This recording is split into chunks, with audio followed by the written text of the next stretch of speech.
Merci.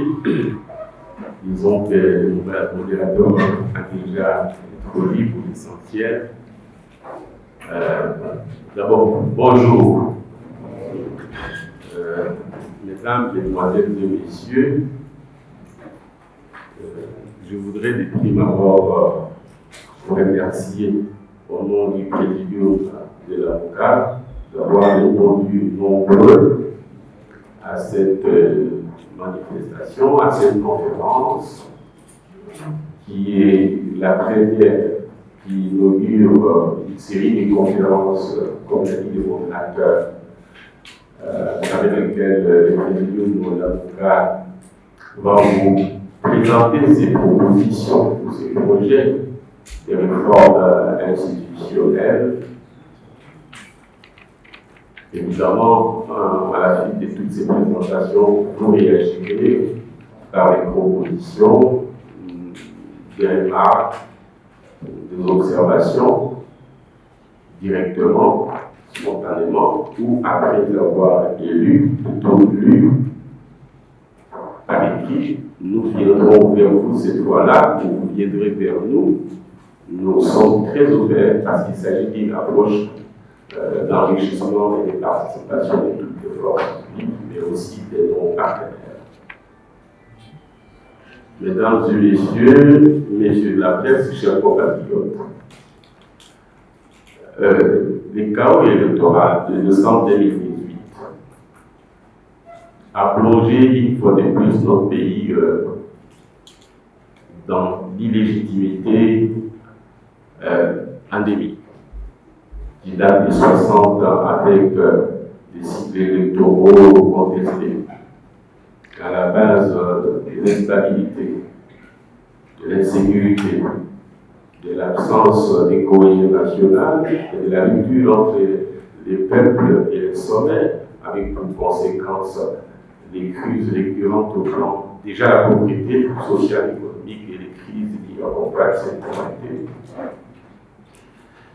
Et l'avocat, au lendemain de cette fraude massive électorale, s'est nué d'une plateforme électorale qu'il était en une plateforme politique pour lutter contre les antivaleurs à la base de cette situation, de cette fraude, pour lutter pour l'état des droits, défendre la Constitution, particulièrement en ce qui concerne ces articles verrouillés, mobiliser la population pour aller vers une alternance démocratique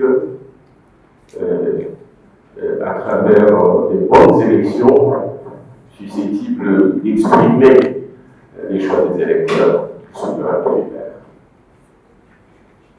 C'est évidemment dans la foulée, pour contribuer à la solution, nous disions l'alternance démocratique reflétant la vérité des urnes doit être précédée par des réformes en corrigeant là où les mal ou par où le mal est arrivé, à savoir des réformes institutionnelles. C'est dans ce cadre-là que M. Martin Fayulu, président élu, a présenté aux forces vives un plan de sortie des crises qui disait, parce que préalablement, en République, nous avons engagé la procédure auprès des instances concernées. D'une part, nous demandions qu'on procède au comptage des voix. La justice n'a pas suivi cette procédure classique. Ensuite, nous avons demandé qu'on publie les résultats, circonscription par circonscription, comme c'est des coutumes à travers le monde, en respectant les standards internationaux. Nous n'avons pas obtenu. En tant que républicains citoyens, nous avons alors dit il y a moyen de sortir de l'illégitimité, mais avec de nouvelles élections. Les institutions pourront être en place, mais si ensemble on se met d'accord pour dégager un consensus sur les réformes à engager, nous pourrions à ce moment-là organiser les élections. Nous disions élections nouvelles élections anticipées parce que nous savions que le contexte administratif, technique, financier de notre pays est tel qu'il faut commencer un peu plus tôt pour déboucher sur des élections. On ne nous a pas suivis. Et au fur et à mesure, ceux qui ont pris le pouvoir par la force pensaient qu'ils pouvaient rencontrer le soutien du peuple en modifiant à l'intérieur des institutions illégitimes la majorité. Et ce qui s'est passé, c'est passé. Nous ne sommes pas convaincus que c'est de cette manière-là qu'on va résoudre le problème de légitimité par de nouvelles élections. Et nous disons que ces nouvelles élections des réformes. Voilà, c'est dans la foulée que nous proposons. Nous allons proposer les différentes réformes concernant les institutions en rapport avec le processus électoral. Et ici, donc, c'est la première séance où nous proposons à votre discussion, à votre attention et intérêt, ce qui n'est que des propositions qu'elles nous tenons, mais qui bénéficieront de notre enrichissement, comme je l'ai dit précédemment. Vous allez probablement, n'ayant pas encore une pièce, vous allez réagir spontanément, mais votre rapport, nous l'attendons par écrit, ou encore une fois, nous venons à votre invitation au cas où vous viendrez vers nous. En tout cas, nous allons être le plus démocratique possible. Mais ce qui est important aussi, au-delà du fond de ces réformes, il y a la procédure sur laquelle nous reviendrons.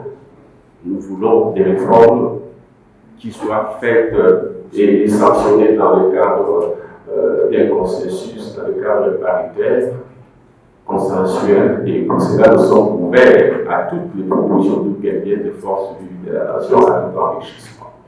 Je vais laisser la parole au président du SGM qui va exposer notre proposition de réforme. Merci. La Constitution, dans son exposé des motifs, est très claire. Elle dit ceci, la Constitution, et la contestation de la légitimité des institutions et de leurs animateurs. Nous sommes là. Depuis 1960, on conteste la légitimité des institutions et de leurs animateurs. La légitimité est conférée par qui? Par le peuple. Au moyen de quoi? Des élections. Et c'est pour cela que, en vue, s'il vous plaît, on peut revenir, en vue de mettre fin à cette chronique des légitimités et de donner au pays toutes les chances de reconstruire, les délégués de la classe politique et de la société civile, forces vives de la nation, réunis en dialogue intercongolais, ont convenu de mettre en place un nouvel ordre politique fondé sur une nouvelle constitution démocratique, sur base de laquelle le peuple congolais puisse choisir souverainement ses dirigeants au terme des élections libres, pluralistes, démocratiques, transparentes et crédibles. C'est de ça qu'il s'agit. C'est comme tout dans tout le pays. On vient de vivre ça aux États-Unis. On vient de vivre ça maintenant en Côte d'Ivoire. Comment faire pour avoir des élections, en un mot, crédibles et transparentes? Comment faire? Nous avons mis en place, comme dans beaucoup de pays africains, étant donné que nos États sont des États faillis, il n'y a pas de démocratie, ce ne sont pas des États de droit dans la plupart des cas, on a mis en place des institutions pour gérer les élections. Les politiques ne faisant pas confiance au ministère de l'Intérieur en place. Et, prochain slide, nous avons mis en place la CEI au départ, Commission électorale indépendante. Donc, une centrale électorale. Cette centrale électorale était occupée, envahie par les politiques. La CENI actuelle, si vous voyez sa composition, il y a 13 délégués qui composent sa plénière, dont 6 sont membres du bureau. Dans les 13 délégués, vous avez 10 politiques, 3 sociétés civiles seulement. Et encore, dans cette société civile, le président est issu de la société civile, mais il est tout de suite après politisé, qu'il vienne des confessions religieuses. Et depuis que ça a commencé, depuis 2005-2006, c'est soit un abbé, soit un pasteur, soit un membre envoyé par une église. Et tout le temps, ces membres ont été récupérés par le pouvoir en place. Donc, c'est ni politisé, 10 délégués des forces politiques, 3 délégués des forces sociales seulement, et vous avez une plénière et un bureau. Dans le bureau, le président, comme je dis, est récupéré. Les vice-présidents à qui on a confié beaucoup plus de responsabilités et membres de la majorité, entre guillemets, politique à l'Assemblée nationale. Et les rapporteurs viennent de l'opposition. Tout de suite, quand ils entrent dans la CENI, ils font équipe, et les présidents, et les vice-présidents, et les rapporteurs. Donc, on n'a rien d'indépendant. Le rapporteur, les questeurs, il vient aussi des politiques. Et toute la structure est politisée. Vous avez la structure, je ne veux pas, commenter davantage, mais vous connaissez la CENI aujourd'hui. Et c'est par là que la tricherie commence. Alors, nous nous sommes dit, qu'est-ce qu'il faut faire? Prochain slide, s'il vous plaît. Prochain slide sur les... Voilà. La réforme de la loi s'articule autour des idées suivantes. D'abord, la dépolitisation de la CENI. J'ai lu et puis je vais vous expliquer quand on entrera dans l'organigramme qu'on propose. Nous voulons rendre l'organisation et la gestion des élections crédibles et transparentes. Quand je dis crédible, donc réellement crédible et transparente. Nous voulons renforcer l'autorité de la plénière de la CENI en tant qu'organe de contrôle. Nous voulons garantir l'indépendance et l'impartialité des membres et du personnel de la CENI. C'est très important. Quand les membres sont là, ils doivent travailler pour la République, ils doivent travailler pour que les élections soient le reflet des positions du peuple. Il faut que ce soit la photographie en ce moment des forces politiques dans le pays. Cinquièmement, nous voulons que les résultats proclamés reflètent réellement la vérité des urnes. Et nous voulons élargir la gestion de la CENI à d'autres structures de la société civile. Pas seulement 3 membres de la société civile. Parce que les politiciens occupent toutes les places et la société civile est laissée à la portion congrue. Et nous voulons, dans cette réforme, que la société civile occupe une place de choix, mais que cette société civile fasse réellement son travail, qu'elle ne soit pas inféodée et parce qu'elle est proche de la population, qu'elle reflète réellement ce que le peuple congolais veut. Septièmement, nous voulons redéfinir les attributions des organes de la CENI.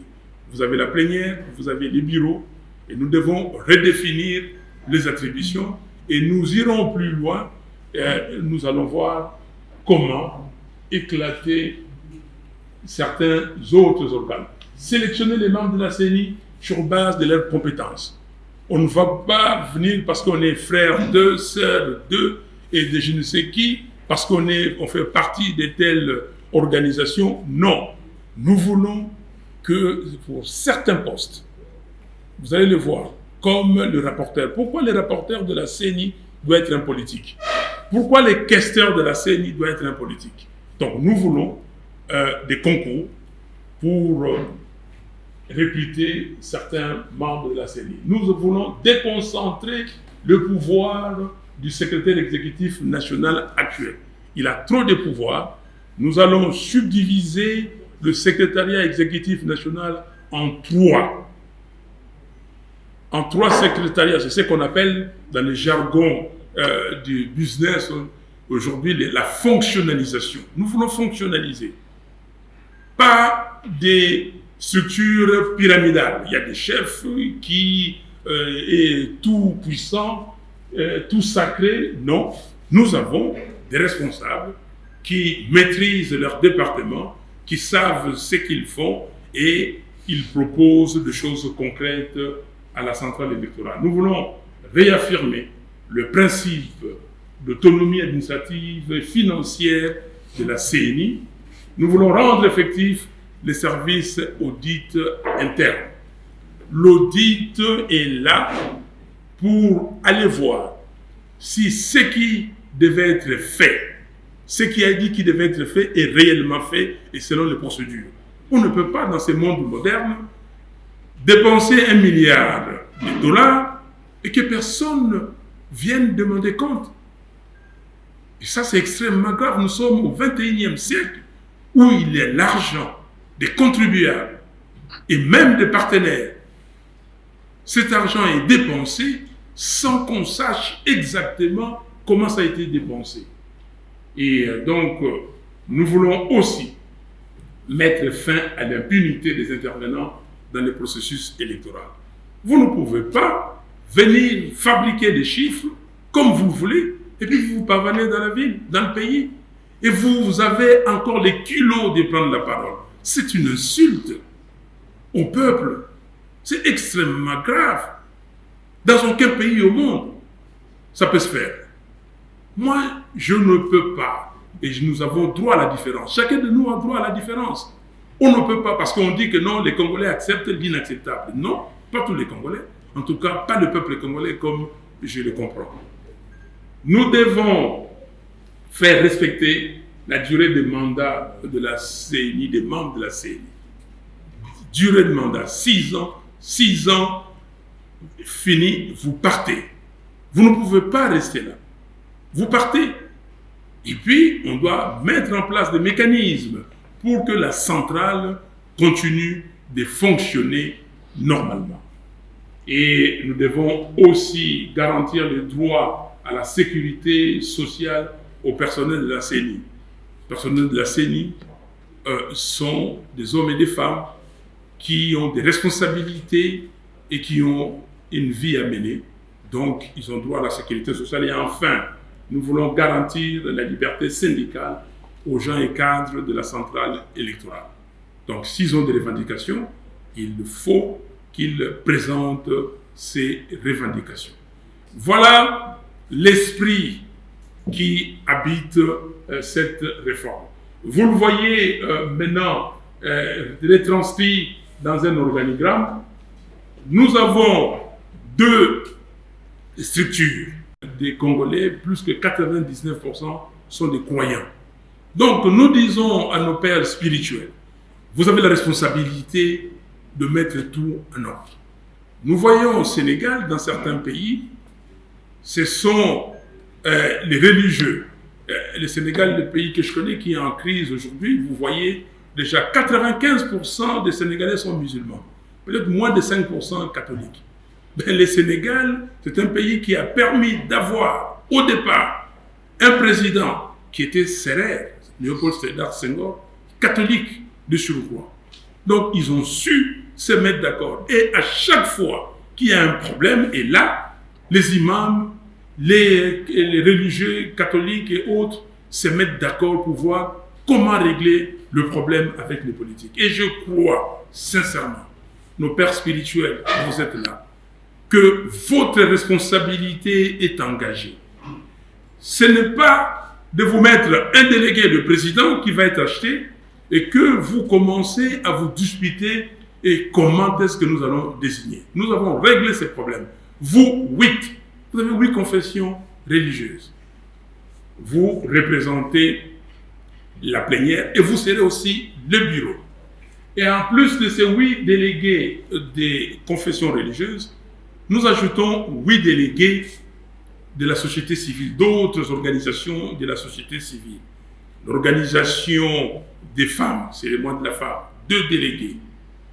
L'organisation, donc les mouvements citoyens, 2 délégués. Vous avez l'organisation des, comment on appelle ça, les conseils supérieurs de la magistrature, un délégué. L'Ordre national des avocats, un délégué. Les organisations qui s'occupent des élections, 2 délégués. Et ça fait 8. 8 ajoutés aux 8 religieux, ça fait 16. Et ces 16-là composent les bureaux. Voilà. Et au sein de la plénière, vous avez un rapporteur. Ce rapporteur, pas un politicien. Il est recruté sur concours. Appelle la candidature et puis on le recrute. Lui et son adjoint, ils font partie du bureau et de surcroît membres de la plénière. Et enfin, vous avez 6 délégués des forces politiques. On veut réduire au minimum les forces politiques. Donc, 6 délégués des forces politiques.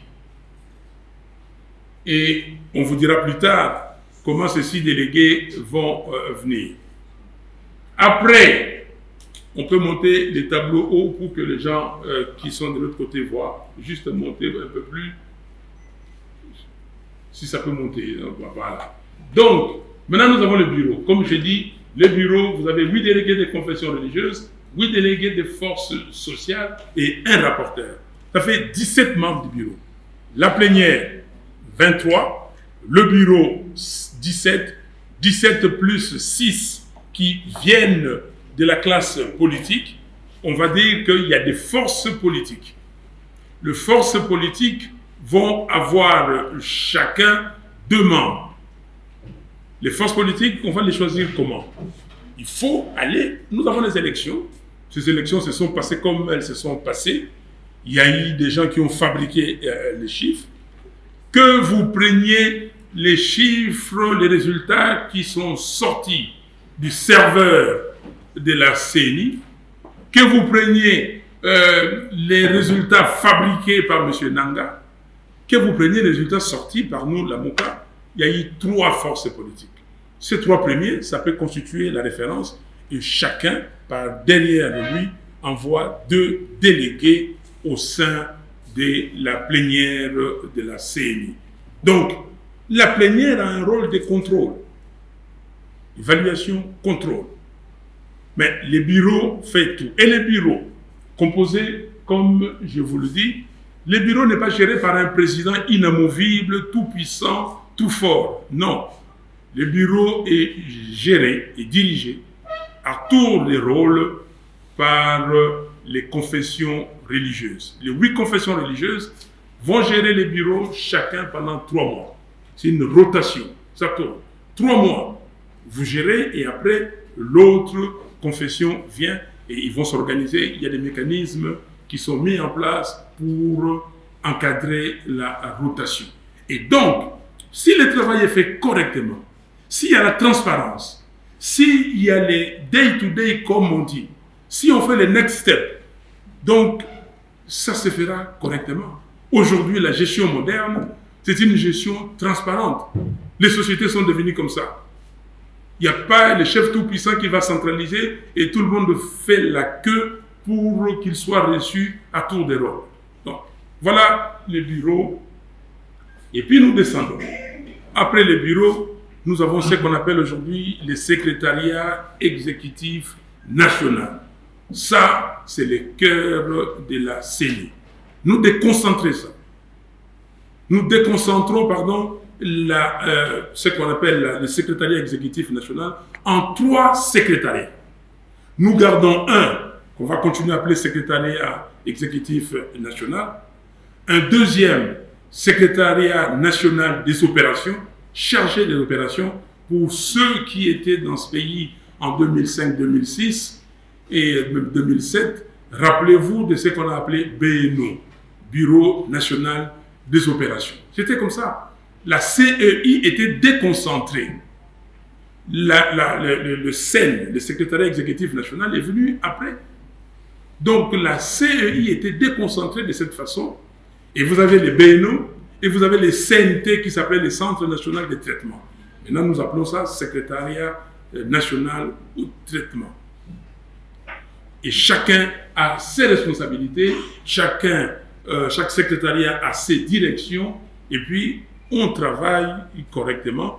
Et le secrétariat exécutif national qui reste va être en charge pour la gestion administrative de ce qu'on appelle les CEP, le secrétariat exécutif provinciaux. Il y en a 26. Et puis, sous ces secrétariats exécutifs provinciaux, vous avez les antennes, donc qui seront gérées. Et donc, là, nous pensons que la CENI pourra être efficace. Et je le répète, ce que j'ai dit, c'est la fonctionnalisation. Et maintenant, autre innovation, détail, c'est que les commissions. Avant, vous aviez des responsabilités attribuées au président, attribuées au vice-président, attribuées au rapporteur. C'était les trois tout-puissants. Et les caisseurs géraient l'argent pour arranger tout le monde. Non. Maintenant, nous allons passer dans le système des commissions. Nous créons 8 commissions. C'est là où se fait le travail. Vous avez la commission juridique, vous avez, je ne vois pas, oui. Oui, vous avez la commission juridique, vous avez la commission inscription sur les listes, vous avez la commission, il faut que je vois, pardon? Déroulement des scrutins, vous me dictez. Et collecte des résultats. Commission collecte des résultats. L'éducation civique et électorale. Commission éducation civique et électorale. Administrative et financière. Commission administrative et financière. Logistique. Commission logistique. Infrastructure et patrimoine. Voilà, et puis il y a la commission recrutement et formation. Recrutement et formation. La dernière, informatique et télécommunication. Et la dernière commission, informatique et télécommunication. Tout ces faits-là, dans les commissions. Et ces commissions, s'il vous plaît, monsieur, descendez. Et ces commissions, à la tête de chaque commission, il y a un responsable d'une confession religieuse. Vous voyez qu'il a le travail. La confession religieuse ou les délégués dirigent la commission et son adjoint, c'est un membre de la société civile. La société civile est là, regarde, contrôle, surveille. Enfin, ils travaillent ensemble pour gérer, organiser la commission. Et la plénière, et c'est comme ça que vous voyez ce qu'on appelle en anglais les dotted lines. Et la plénière aussi a un rôle, une responsabilité des contrôles. Voilà l'organisation. Très simple.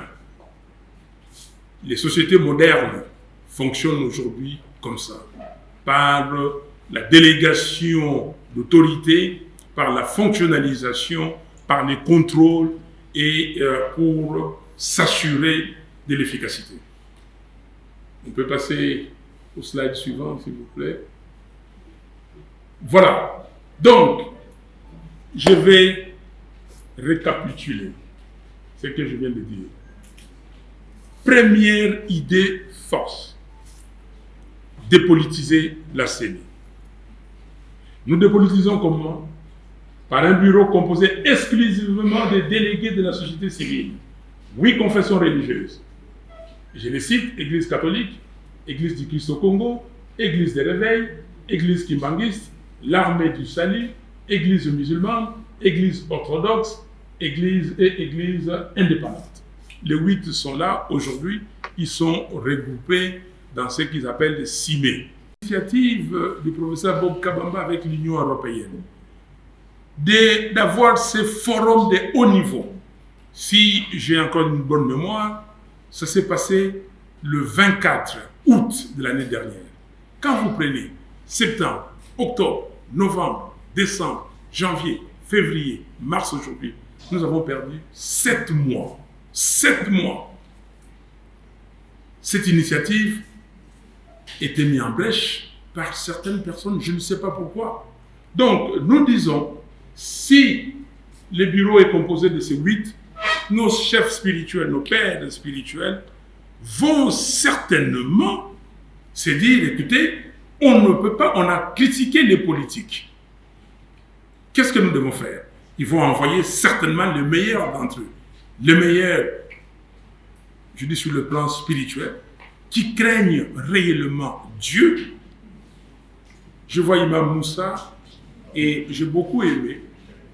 Et il répète ça souvent. Vous faites ça, vous faites ça. Vous dites ça, vous dites ça. Est-ce que vous craignez Dieu? Parce que si vous craignez Dieu réellement, vous pouvez me mentir, vous pouvez vous tromper vous-même, mais vous ne trompez pas Dieu. Et c'est très important. Et j'espère que une responsabilité énorme de nos confessions religieuses. Et ils seront donc assistés par ces autres organisations de la société civile. J'ai les énumère, organisation de promotion de la femme et le mois de la femme, 2 membres, organisation d'éducation civique et électorale, 2 membres, mouvement citoyen, 2 membres, conseil supérieur de la magistrature, 1 membre, et conseil national de l'ordre des avocats, 1 membre. La présidence du bureau est rotative entre les 8 membres des confessions religieuses pour une durée de 3 mois. Ensuite, nous avons le rapporteur et son adjoint qui sont recrutés sur l'appel à candidature, ne sont pas des politiques. Des questeurs et son adjoint sont désignés parmi les comptables publics de l'État. C'est l'argent de l'État. C'est l'argent qui doit être géré. La CNI n'est pas un endroit où on doit aller pour s'enrichir. Non. La CNI, deuxièmement, n'est pas un endroit où les politiciens vont utiliser pour que le président de la CNI achète les politiques. Nous avons vécu ça. Que le président de la CNI utilise l'argent des contribuables pour acheter des politiques. La CNI joue le même rôle dans ces pays que l'Assemblée nationale ou le Sénat, où ces présidents-là ne sont là que, enfin pas que, mais surtout pour payer, acheter les gens. On ne peut pas accepter ça. Autre idée force, c'est la fonctionnalisation, je l'ai dit. Les membres du bureau supervisent chacun une des 8 commissions. Et chaque commission est présidée par un délégué des confessions religieuses, secondé par un délégué des forces politiques. Les forces sociales, pardon. Le contrôle de ces commissions est assuré par les 6 délégués des forces politiques. Et je crois qu'ils ont là un aide. Et nous disons que et les bureaux et la plénière, nous voulons que le mot de décision soit le consensus. On peut arriver les divergences. Comment gérer ces divergences? Si nous voulons y arriver, si nous avons la volonté, nous savons ce qui nous attend. Ce qui nous attend aujourd'hui, c'est redresser ce pays qui est en train d'aller à volo. Ce pays que nous avons le 3 460 km, et aujourd'hui, nous voyons ce qui se passe, l'insécurité est partout, les vols partout, et nous devons être capables de nous ressaisir. Et nous dire, la démocratie, c'est aussi une des définitions que j'aime, je crois que Senghor, l'ancien président sénégalais Senghor l'utilisait beaucoup, c'est de voir comment gérer nos différences. Comment nous mettre ensemble pour gérer nos différences. On peut y arriver. Et je suis convaincu que le monde est aujourd'hui peut-être conflictuel, mais les gens arrivent toujours à avoir des consensus, à réduire au maximum les différences pour voir ce qui nous unit. Quand nous étions à la conférence nationale souveraine, Le cardinal Mosengo, alors le Monseigneur, il répétait à chaque fois, s'il vous plaît, mettons de côté nos différences. Mettons ensemble ce que nous avons en commun et nous allons réussir. Pour ceux qui se rappellent, qu'ils se rappellent encore de son message. Qu'avez-vous fait? Et on va nous demander, qu'avez-vous fait? Pas simplement aux Congolais, les diplomates que vous êtes ici. Je rencontre certains ambassadeurs qui étaient ici à l'époque. Je les rencontre, que ce soit de tous les pays, je ne vais pas citer les pays ici. Et nous avons élaboré cette proposition. Mais vous dites que vous savez comment ça se passe au niveau du Parlement. Pour nous, il n'est nullement question qu'on prenne ce Parlement. Ce Parlement, vous savez comment il a été constitué. Si de fait, nous acceptons qu'il existe, on va trouver des accommodations. Mais la configuration ne peut en aucun cas être celle de ces parlements. Parce que j'ai déjà appris, et j'ai vu que les gens sont excités. Ah oui, tel a déposé une proposition de loi. Non. Ça va, et c'est pour ça que j'ai cité le professeur Bob Kabamba. Nous devons, entre parties prenantes, nous mettre ensemble, discuter. Et dès que nous avons discuté, tout est arrangé, comme le Premier ministre vient de vous dire. C'est une proposition. Il y a des gens qui peuvent amener des améliorations et puis nous aurons un document final entre parties prenantes. Et à la fin, nous sommes d'accord parce que nous sommes dans une situation de fait. Et amener ça à l'Assemblée nationale pour entériner ça in globo. Exactement, et vous le savez, vous étiez présents quand nous nous sommes réunis au dialogue organisé par la conférence épiscopale nationale du Congo, fin 2016, nous nous sommes réunis en politique, et les politiques, il était question que ce que nous nous sommes convenus, qu'on amène ça à l'Assemblée nationale pour entérinement. Donc, il n'y a pas de souci, et aussi, n'oubliez pas le peuple. Aujourd'hui, le peuple congolais est réveillé. Le peuple congolais ne laissera pas des politiques véreux, ou comme disaient les jeunes Idengo, des politiciens escrocs, aller, prendre les devants. Comment vous comprenez qu'un député, laissons les députés de côté, un sénateur, 2 sénateurs, 10 sénateurs, des sénateurs, on le trouve dans les toilettes du palais du peuple en train de se faire acheter par des candidats. Est-ce que vous trouvez ça normal? Merci. Compléter. Outre mesure, je dis bien outre mesure, nous voulons 2 étapes dans les discussions. Une première étape qui est, j'allais dire, informelle, et une étape qui formalise. Du moment où les autres forces, en commençant par celles qui occupent notre pays et se reposent sur le peuple, acceptent le principe des discussions, nous aussi, on accepte le principe de discuter avec eux en définissant qu'ils sont illégitimes. C'est déjà un compromis qui voudra que nous puissions travailler ensemble. Nous avons dit un espace d'échange et de discussion pour nous mettre d'accord sur le texte avec des synthèses. Et la deuxième étape, c'est celle de la formalisation à travers le Parlement. Qu'est-ce que ça signifie? Vous voyez, même si ces pouvoirs étaient légitimes, les lois, y compris la loi budgétaire, ne se discutent pas au Parlement. C'est vrai qu'au Parlement, on va amender, enrichir, il y a un rituel. Mais le Parlement, les lois, les textes sont discutés à l'informel au sein des appareils politiques, au sein de la coalition. Et quand ça va au Parlement, c'est plus ou moins avec les grandes orientations déjà définies par les partis dirigeants. C'est le principe des partis dirigeants. Même aux États-Unis, en Europe, c'est dans les couloirs, c'est dans les États-majors qu'on arrive à trouver la synthèse qui oriente à travers la loi la société. La loi est sous-tendue par la vision et le projet de société. Donc, nous allons avoir cet échange, un peu comme on a fait avec le Parlement hier pour avoir la première constitution. La première constitution n'était pas élaborée par des députés au Parlement.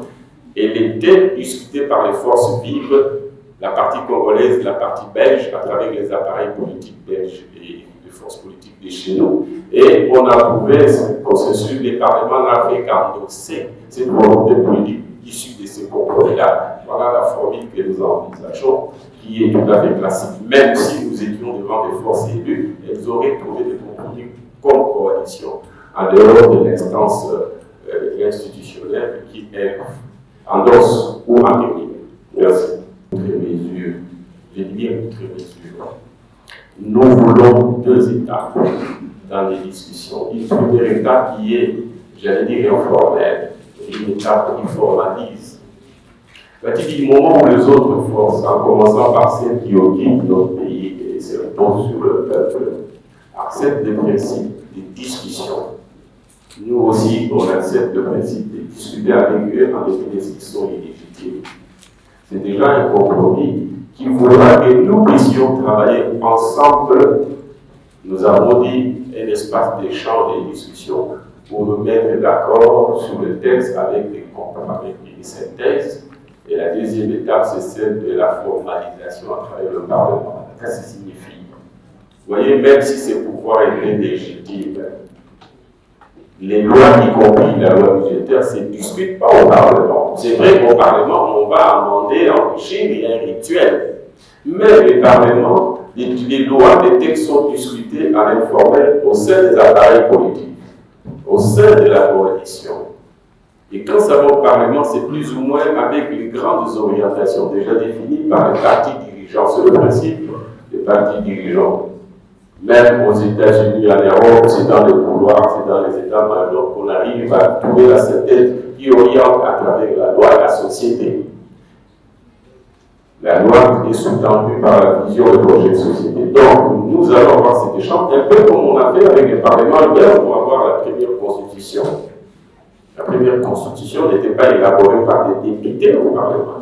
Elle était discutée par les forces vives, la partie congolaise, la partie belge, à travers les appareils politiques belges et les forces politiques de chez nous. Et on a trouvé ce consensus, les parlements n'avaient qu'à endosser cette volonté politique issue de ces compromis-là. Voilà la formule que nous envisageons, qui est tout à fait classique. Même si nous étions devant des forces élues, elles auraient trouvé des compromis comme coalition, en dehors de l'instance institutionnelle qui, elle, endosse ou entérine. Merci.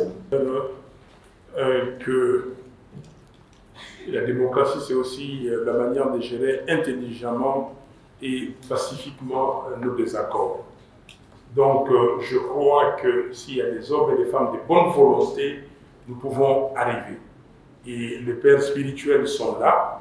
Je crois que chacun doit mettre du sien pour que les politiques, hommes et femmes, mettent de l'eau dans leur vin et pour qu'on aille de l'avant. Et sinon, deuxième question, qu'est-ce que vous allez faire aujourd'hui? Et je vous avais répondu à l'époque que je croyais vraiment que les gens allaient s'abstenir de ce genre de bêtises. Je n'ai pas mis le peuple dans la rue. Aujourd'hui, je mettrai le peuple dans la rue.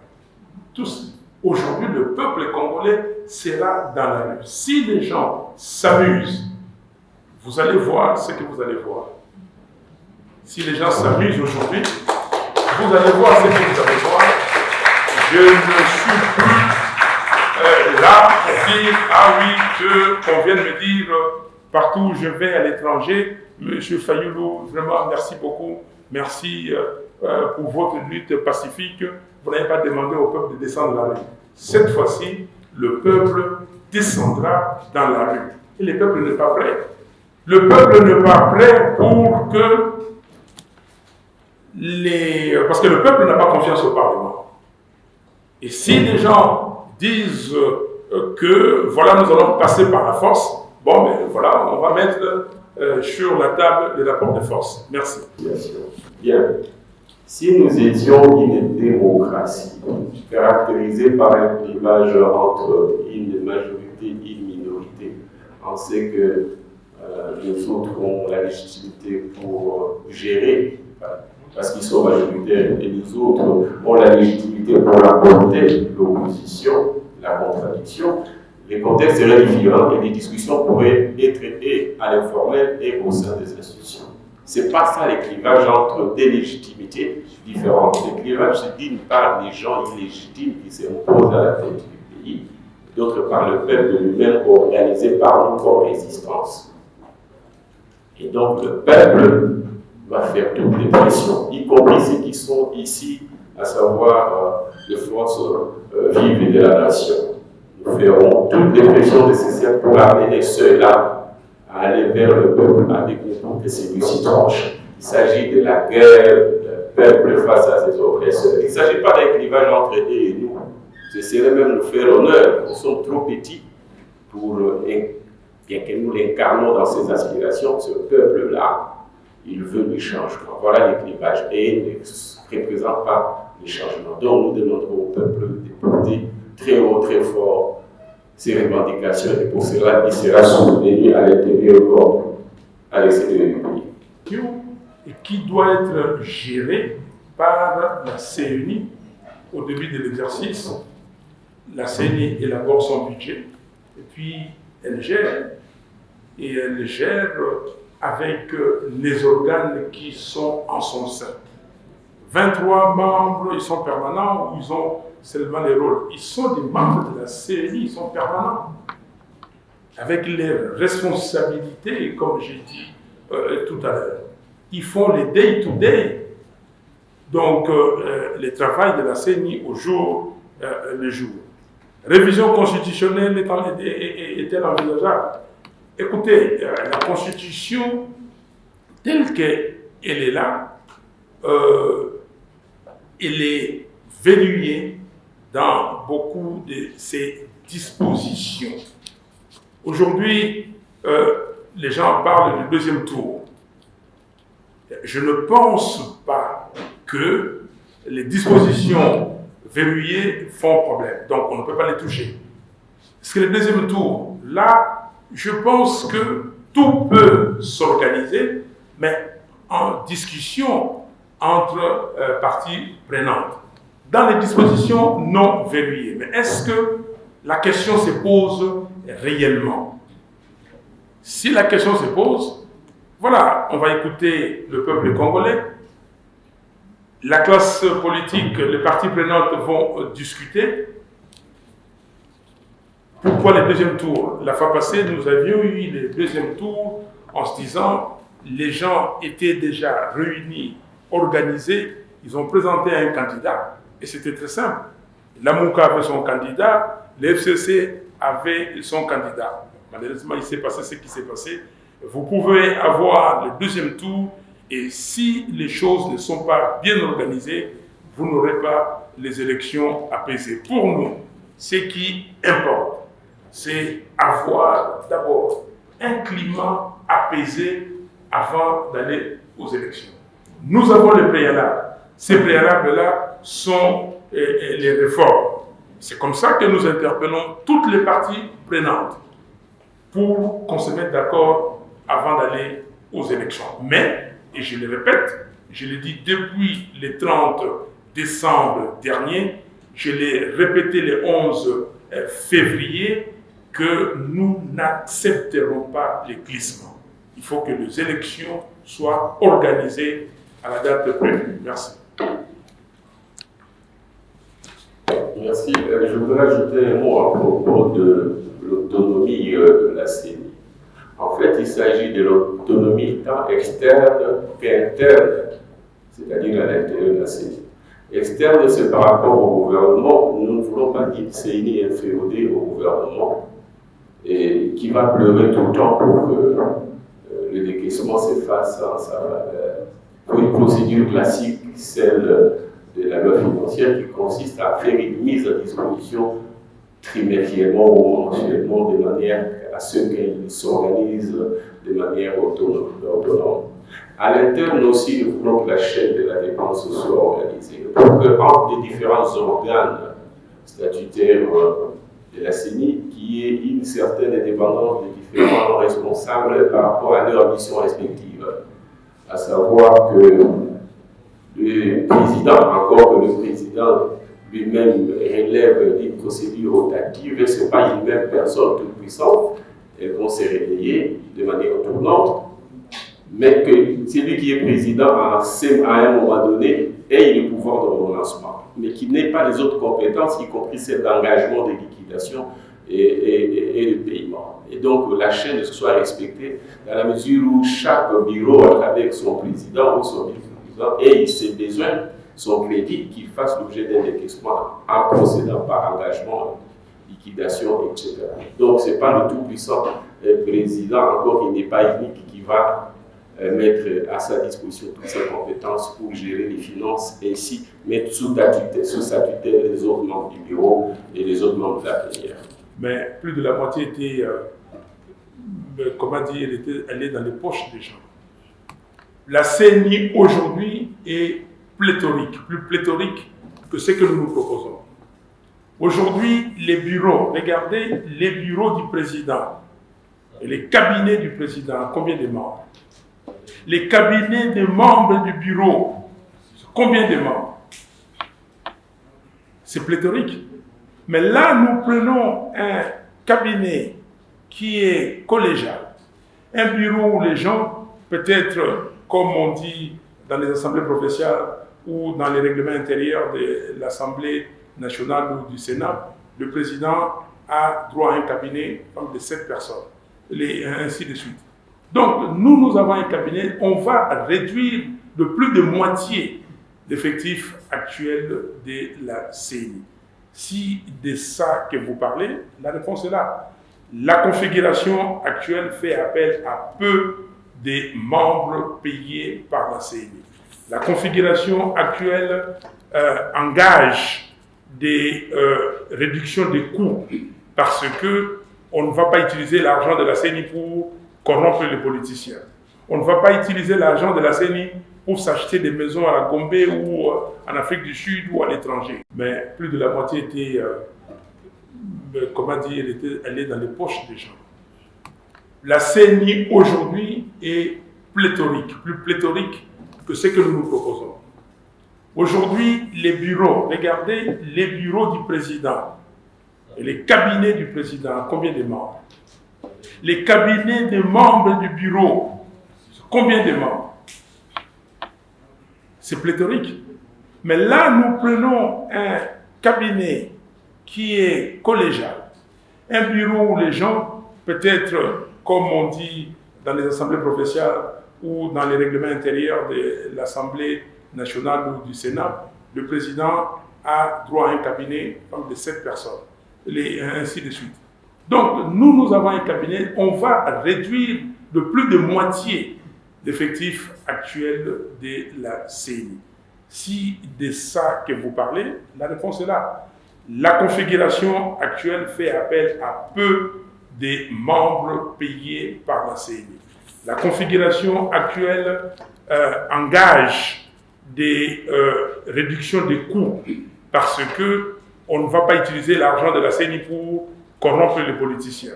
On ne va pas utiliser l'argent de la CENI pour s'acheter des maisons à la Gombe ou en Afrique du Sud ou à l'étranger. Faisons ces deux économies-là, ce qui va rester, nos bailleurs de fonds, nos partenaires ont toujours été disposés de nous accompagner là-dessus. Donc on pourra envisager que si nous avions à 800 millions de dollars, 700 millions de dollars, l'État congolais peut participer pour 300, 400, quitte à ce qu'il dégage dès aujourd'hui, dans le cas du collectif budgétaire à venir, parce que j'imagine que le pouvoir actuel avec son gouvernement, avec son budget 2021, plutôt adopté par le Parlement sortant, entre guillemets, le bureau sortant, pourrait, dans le collectif, inscrire déjà et commencer des décaissements du tiers de la part qui reviendrait au gouvernement congolais, avec la possibilité de compléter ça avec les soutiens des partenaires extérieurs qui sont toujours là et qui veulent bien nous accompagner.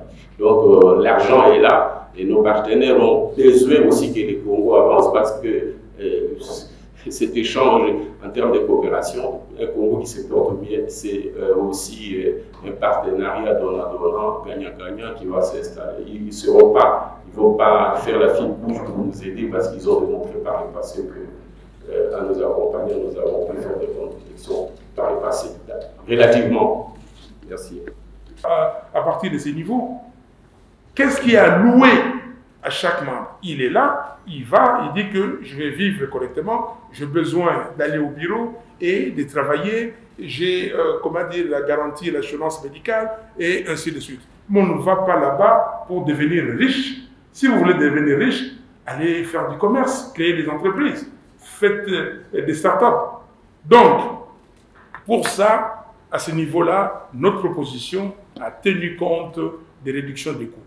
Dernière question, les 3 mois de rotation. Nous voulons être effectifs. Ça s'applique ailleurs. Ça s'applique. En Suisse, la présidence est rotative. Et dans beaucoup de pays, dans des organisations internationales, mais si les choses sont faites correctement, où tout le monde participe, où il y a check and balance, les gens voient ce qui se passe. Vous prenez les décisions collégialement. C'est juste comme si vous venez, vous mettez quelqu'un pour présider les réunions. Ce monsieur ou cette dame, c'est juste pour présider et tout se passe correctement. Donc, apprenons aussi à se départir de nos idées faites. Je me rappelle, dans ma société où j'ai travaillé, et quand c'est arrivé, il y a plus de... cette affaire est arrivée il y a plus de 20 ans, on disait qu'on voulait fonctionnaliser. Aux États-Unis, en Europe, c'était déjà fonctionnalisé, mais les Africains disaient, ah non, nous ici, il faut avoir un directeur général. Mais directeur général, pourquoi? On dit que vous êtes responsable d'un produit. Donc, il faut qu'on rentre dans le monde moderne. On ne va pas dire que voilà votre question, ici chez nous. Mais ici chez nous, on parle depuis 1960, rien n'a marché. Et cette fois-ci, il faut essayer de sortir des sentiers battus. Merci. Mais la question que vous posez, est-ce que les membres de nos églises sont dépolitisés? Est-ce que la société civile est dépolitisée? On va commencer ici à chercher entre l'œuf et la poule qui vient le premier. Donc, ce débat-là, ce sera difficile. C'est pour cela que j'ai dit tout à l'heure, c'est la responsabilité de nous tous. Sinon, on ne sortira pas de ces traquenards. Nous sommes pris dans un piège. Mais vous posez la question, à quoi servent les élections? Mais c'est un piège à con. Bon, maintenant, est-ce qu'on a trouvé un autre système, une autre solution pour accéder au pouvoir? Quel est le mode de dévolution du pouvoir? En tout cas, notre Constitution dit que c'est par les élections. Et je l'ai mis ici, en première slide, que depuis 60, notre pays connaît des problèmes, des crises récurrentes, essentiellement dues au manque de légitimité des animateurs et de leurs institutions, ou des institutions de leurs animateurs. Mais les Congolaises et les Congolais, forces vives de la nation, se sont retrouvés pour mettre en place une constitution sur base de laquelle le peuple se choisira librement ses dirigeants. Jusque-là, c'est ça. Je n'ai pas vu un autre mécanisme qui donne la dévolution du pouvoir. Donc, pour l'instant, c'est ça. Nous n'avons que les élections. Bon, si quelqu'un, il y a des coups d'État, il y a des révolutions citoyennes.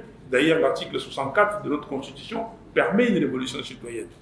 Pour l'instant, le mode pacifique, ce sont les élections. Alors, la question que vous posez, qui a mis en place la CENI? Vous le savez, mais la CENI, ce n'est pas une particularité de notre pays. La CENI concerne presque tous les pays africains. Je cite le dernier pays qui vient d'avoir les élections, la Côte d'Ivoire. Et ils ont encore gardé l'appellation CEI, Commission électorale indépendante. Tous ces pays qui vont avoir les élections, là, ce sont leurs CENI qui font les élections. Ils ont des centrales électorales. Bon, le monde est devenu un. Quand vous avez une crise, on vous dit que, bon, mesures d'ajustement structurel, plus précisément programmes d'ajustement structurel, les PASS. On dit que le Brésil, le Congo, le Ghana, mais ces deux pays-là sont sortis de ces systèmes depuis, mais nous sommes toujours dans la perfusion.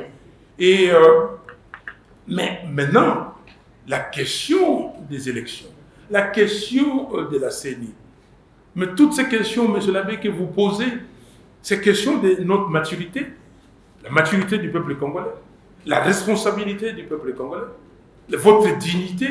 Est-ce que vous êtes digne que vous allez dans un pays, qu'on vous dise que non, mais est-ce qu'on a appris là-bas chez vous que les parlementaires se sont fait acheter comme des petits-enfants? Est-ce que vous êtes content? Et vous êtes avec eux? Mais maintenant, c'est une question qui doit être, nous tous, nous devons nous la poser pour dire maintenant, comment changer de paradigme? Comment sortir des sentiers battus? Comment dire que nous sommes citoyens quand Lumumba a parlé? Qu'est-ce qu'il nous a dit? Si Lumumba, Kasavubu, Wele Kimbangu, tous revenaient ici aujourd'hui, seront contents de nous. Même les Mobutu qui sont morts dernièrement, même les, Mzee Kabila, est-ce qu'ils seront contents? Et donc nous sommes là. Pourquoi nous occupons cet espace? On occupe inutilement. Donc notre maturité, notre responsabilité à chacun de nous est, requise. La CENI, alors si ça a été inventé parce que nous, Africains, nous sommes faibles, nous devons nous révolter, ça, mais révolter comment? Montrer de quoi vous êtes capable. Moi, si on me dit que je ne suis pas capable, je vais dire écoutez, merci, j'ai dit oui. Mais je veux montrer dans l'action de quoi je suis capable. Nous avons fait la proposition de sortie de crise. On a essayé de parler à tout le monde et tout. On nous a dit que, mais voilà, écoutez, mais vous dites. Aujourd'hui, nous vous montrons que nous sommes capables de dévoiler ces propositions. Voici un élément, la loi portant organisation et fonctionnement de la CENI. Donc, nous, Africains, nous, Congolais, montrons de quoi nous sommes capables. Révoltons-nous par l'action positive. Dernière question, Monsieur l'abbé, financement des élections. La souveraineté. Mais la souveraineté ne se décrète pas comme ça. Si nous voulons être souverains et tout ça, aujourd'hui, on cherche des milliards de dollars pour nourrir les gens. On n'a pas encore trouvé. On cherche des milliards de dollars. Le pays ici, il y a 40 millions de Congolais qui vivent, et encore, quand on dit 40 millions, je ne sais pas, sous le seuil de pauvreté. Les programmes alimentaires mondiaux, les tels programmes, les tels. Donc, tout ça, nous cherchons à nourrir, nos populations. Les autres pays s'organisent pour payer ce qu'ils doivent payer. Mais nous, qu'est-ce que nous payons? Tous nous sommes perfusés. Tous. Alors, maintenant, la souveraineté doit commencer par, pour moi, la mise en place des institutions légitimes avec des animateurs légitimes qui, eux, doivent être conscients qu'ils ont été mis en place par le peuple, qu'ils ont un mandat du peuple, qu'ils peuvent avoir un délai de grâce. Mais passer ce délai de grâce, le peuple doit demander des comptes parce que dans la période requise, ils doivent aller de nouveau, aux élections. Voilà, Monsieur l'abbé. Monsieur l'abbé, vous avez parlé de ce que depuis 1960, les élections sont toujours contestables, etc. Et ça vous permet de remettre en question la CENI. Vous avez raison, mais seulement on a expérimenté les deux scénarios, à savoir élection organisée par l'administration, élection organisée par la CENI, à chaque fois ça n'allait pas. Donc ce n'est pas l'organe organisant des élections qui pose problème, c'est le système globalement. Il faut travailler sur le système, mais travailler sur le système, ça ne se décrète pas. C'est un processus historique. Même les vieilles démocraties actuelles qui se sont développées ont appris en se trompant. C'est dommage que les gens disent comme ça. Un peu comme si j'étais d'accord qu'on se trompe, etc. et qu'on apprenne à se tromper. Je n'exprime pas un vœu, j'exprime un fait historique qui veut que c'est progressivement dans les rapports de force qu'on a évolué pour l'amélioration qualitative de la société. C'est toute la société prise comme système qu'il faut améliorer. L'organisation des élections, quel qu'en soit l'organe, n'est qu'une désarticulation. Donc, administration comme CENI, tant que le système est mauvais, tant qu'on lutte encore, tant qu'on lutte pour construire la démocratie, c'est-à-dire la transparence, les régularités, les résultats, nous aurons toujours des faiblesses, quelle que soit l'instance par laquelle nous organisons les élections. Donc, c'est un combat dans un processus historique. Deuxièmement, vous parlez du financement en proposant que nous puissions organiser les fonds pour être plus ou moins souverains.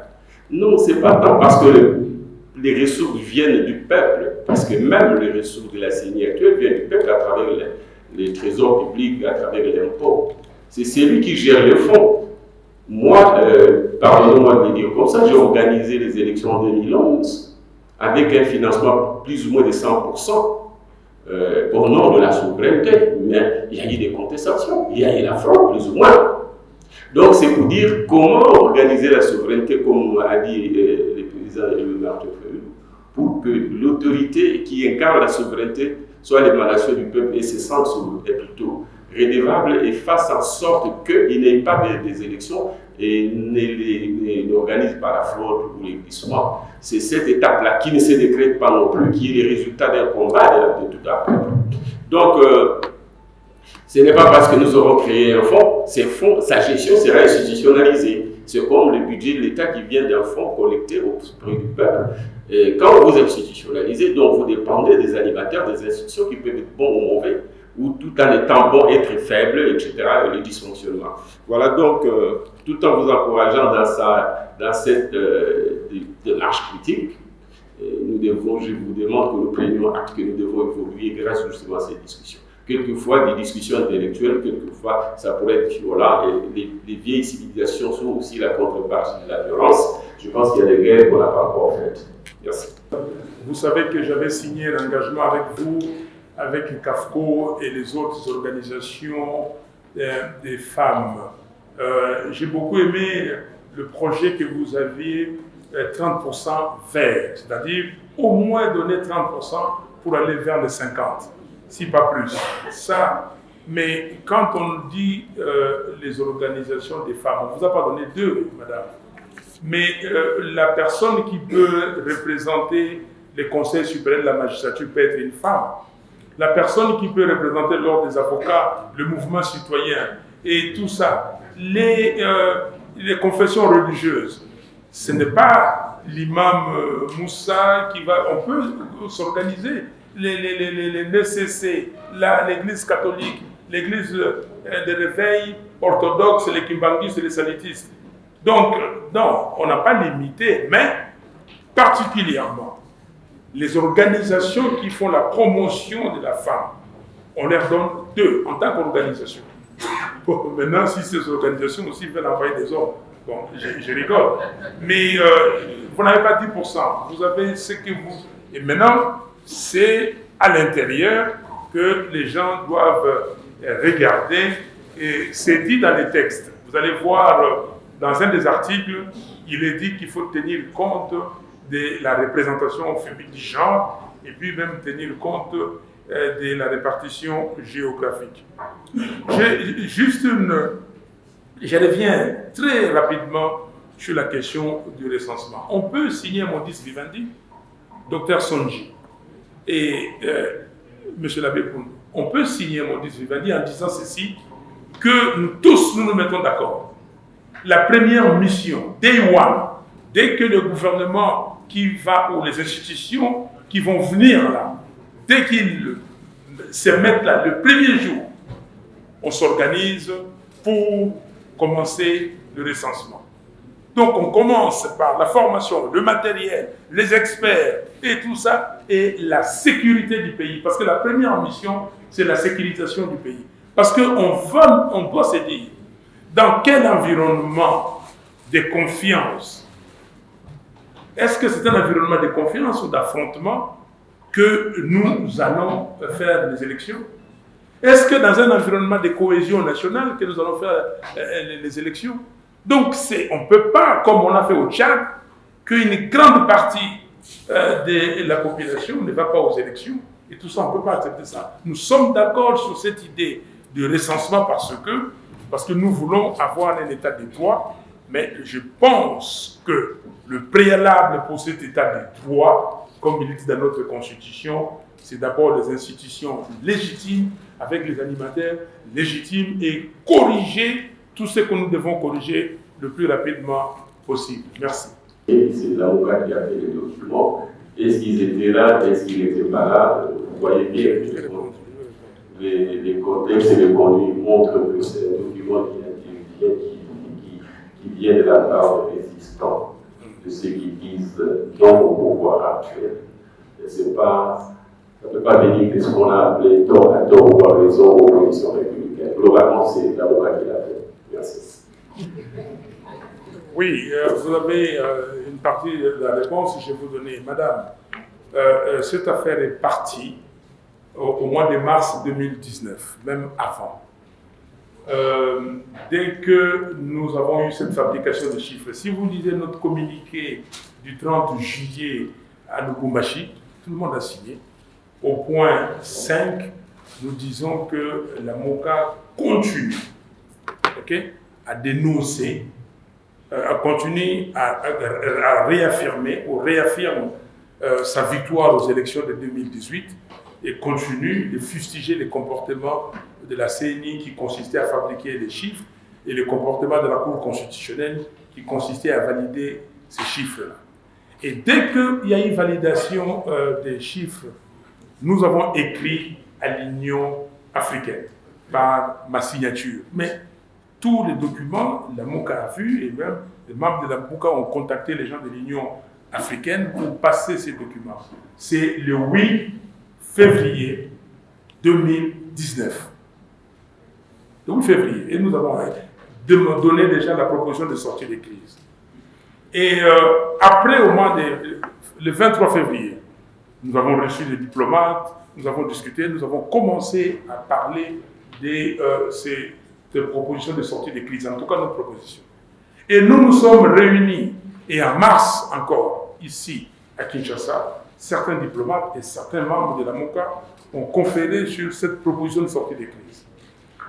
Du 21, le 21, le 22, le 23 mars 2019 à Bruxelles, tous les leaders de la MOCA, les 4 que nous étions, et ou même les 5, ajouté Mboussa, on était à 6, à Bruxelles, nous avons décidé, avec même des experts, nous avons décidé tous d'aller aux réformes. Et nous avons imaginé ces réformes. Nous avons listé quelles réformes. Tous, on a parlé. Et il y a un communiqué.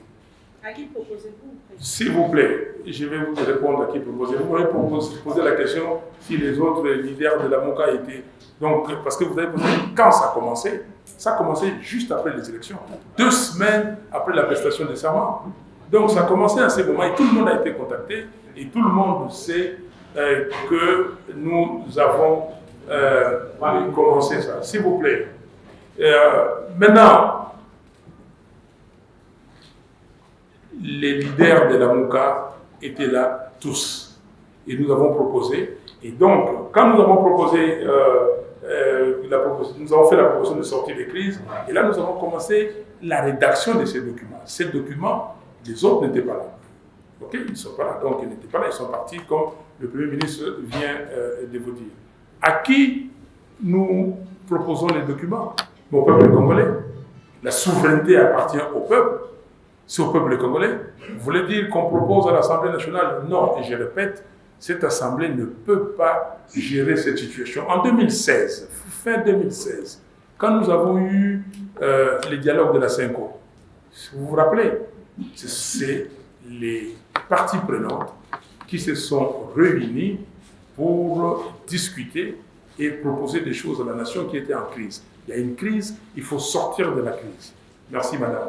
Mais il ne faut pas le dire en plaisantant. Il ne faut pas le dire en plaisantant. Ça, tu te moques de toi-même. Tu connais ton sort de journaliste. Dans le contexte actuel de cette crise dont vous parlez, qui a justement pour corriger le fait qu'on n'a pas de pouvoir légitime à la tête du pays. Est-ce que vous trouvez normal qu'aujourd'hui, le pays ait un budget de 3 milliards et 3 milliards et demi en mobilisation ou en réalisation? Non, parce qu'on a un pouvoir illégitime qui qui n'est pas en connexion avec le peuple, qui n'a pas les appuis de la part de la communauté internationale à cause de l'illégitimité et de son modèle de gestion. Quand vous parlez des autres pays, mais les Américains, tout en étant plus comme nous, sinon plus que nous, ont augmenté leur budget de plus ou moins 2000 milliards, je dis bien 2000 milliards, avec des financements monétaires, sauf que chez eux, les financements monétaires trouvent la contrepartie dans l'offre économique, et parce qu'il y a une offre, il y a une filière de prix qui peut répondre en augmentant la production. Ils peuvent nous soutenir parce que nous avons la contrepartie en perspective en termes de financement, plutôt en termes des gisements miniers. Est-ce que vous trouvez normal que la communauté internationale bénéficie de nos gisements miniers de la manière que vous connaissez, sans que nous aussi on bénéficie de leurs ressources financières? C'est une question de contrepartie et de discussion avec eux en leur donnant les garanties que grâce aux élections, prochainement, nous aurons les bonnes institutions et que par conséquent, nous allons améliorer les climats d'affaires et qu'ils vont gagner grâce à leurs investissements dans notre pays, investissements qui ne viendront pas, j'insiste, tant que le pays est dans l'instabilité et dans l'illégitimité. Voilà ce que nous pensons. Moi, je suis contre. J'ai milité dans un parti nationaliste, je suis progressiste. L'absence de souveraineté peut venir des oppresseurs internes. Il n'y a pas de la communauté internationale quand elle nous finance qui peut aliéner notre souveraineté. Même nous-mêmes, le plus grand bourreau de ce peuple, c'est à l'intérieur du pays. Vous mobilisez l'argent, vous mettez à la disposition de la CENI. Cet argent peut venir de l'intérieur, de faire l'objet des pillages, des fédérations de la part de ceux qui donnent l'argent à la CENI. Donc, il ne faut pas plaisanter. Nous ne voulons pas d'un dialogue et de transition. Nous ne voulons pas d'une autre confiscation du pouvoir. Autant nous sommes ouverts et que nous disons, faisons des réformes avec ce pouvoir de facto et d'occupation qui a été installé par les forces extérieures. Donc, on aille aux élections, ils auront fait tout leur mandat. Il ne faut pas qu'on nous demande encore d'accepter une deuxième confiscation des pouvoirs du peuple avec notre accord. Jamais nous n'accepterons cela.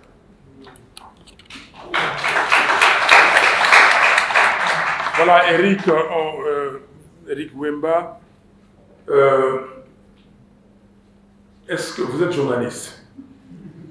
Vous rapportez beaucoup de choses. Et je crois d'ailleurs, j'ai suivi votre dernière vidéo qui était très très éloquente. Mais est-ce que vous avez imaginé, on a parlé d'1 milliard de dollars dépensés par la CENI. Ces gens-là sont encore là, ils ont cet argent. Si on avait fait l'audit, on pouvait récupérer combien? Parce qu'on peut récupérer de l'argent, il faut récupérer de l'argent. On peut récupérer combien entre les mains des gens qui ont détourné l'argent de l'État?